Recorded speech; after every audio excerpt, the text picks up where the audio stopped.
we'd like to welcome back RE/MAX specialist Maria Raymer to explain why selling by owner can actually be a costly mistake. So thank you so much for joining us. Always great to see you. You too. Thank you so much. So I think a lot of people might think that this way would save them money. Right. But you say that's not the case. No, I mean, there's been plenty of studies done that it will cost you more to sell on your own, actually.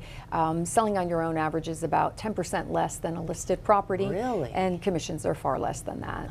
And then you got to do all the work yourself, which do we really want to do all of that? Right, so it really doesn't make sense. So, and then I think too, if we don't really know, then pricing is probably a challenge as well. Right, yeah. Or if we're not in the know, I should say. If you're not in the market and you don't know what's happening with the market, which is ever changing, it's very difficult to be competitively priced. So it's really important to have an expert helping you along with the pricing, because if you go too high or too low, it's going to affect your sale and ultimately affect your net proceeds in a very negative way. So pricing is extremely important. There's only one tool I know of, it's online evaluation, and it's usually off. I mean, even Zillow's online valuation, it can be off as much as 30%. Oh my gosh, that's a big number. So I wouldn't use that. Oh, okay, good to know.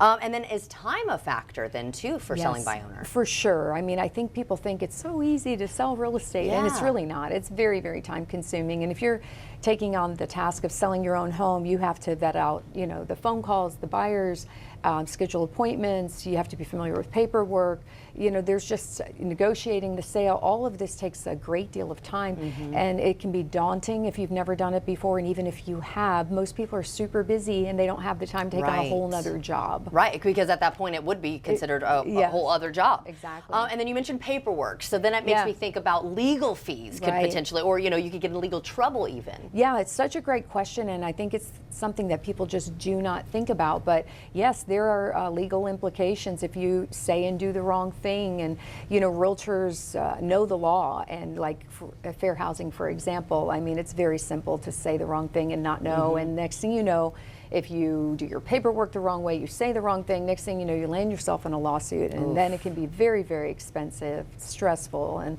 you know, so you want to avoid that by having some protection for sure. Yeah, that's a little scary. That's like the least thing we want to deal with, right? We're already stressed with trying to sell. That's right. And then with that on top of it. Now, I bet marketing then could also be a challenge, right? Yeah, I mean, if you're not in the business, you really don't have any resources to get your property out there. I mean, we're in that circle of buyers, agents, online marketing, and everything's so tech now. Everything is advanced, and it's not as simple as it used to be. You don't just put a sign in front of the yard and think, oh, it's going to sell right away. I mean, that's just not effective. Yeah, back in the day, we would just drive through neighborhoods. Now everyone's just looking online, and if you're not marketing online, which you really can't much for buy owner. The only, you know, Zillow offers free space for sale by owner, but the problem with that is they feed the leads to the agents that are paying for the leads, so they basically drive those leads away from the property and the owner who's on there. So it's really not an effective form of marketing or advertising at all.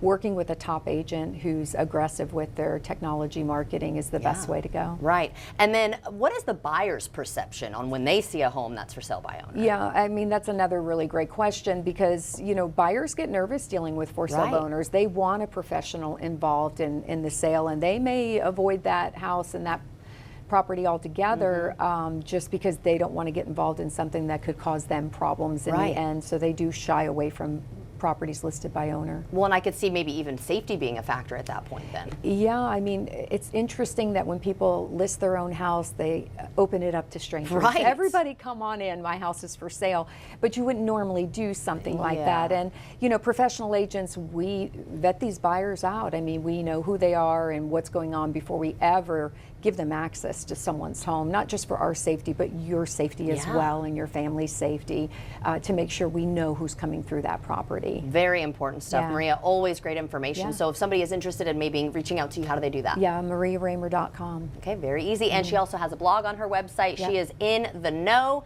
Over 25 years experience. Always great to see you, and have a great week. Yeah, you too. Thank you so much. And if you'd like to see this interview again, everyone, just head to First Coast News Plus.